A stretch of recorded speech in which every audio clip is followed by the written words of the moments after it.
U of T, and particularly engineering physics, was magnificent. When I was growing up, was very interested in math and science and building things.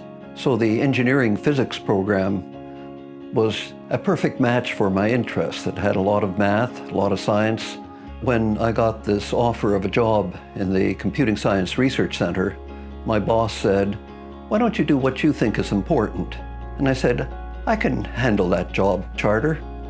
And I had 30 of the best years of my life at Bell Labs, working in Bell Labs research.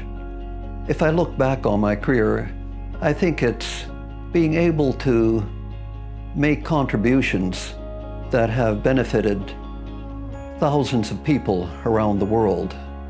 I've written a dozen books. Many of these books have been the standard textbooks in courses used around the world. But I'm also a great fan of teaching and working with students. So the last 20 years that I've spent at Columbia University teaching and working with students have been very gratifying. I'm humbled and very gratified to receive this award because of the people who've previously gotten it. And I think it's also a reflection of the quality of the education that I got in engineering physics at the University of Toronto.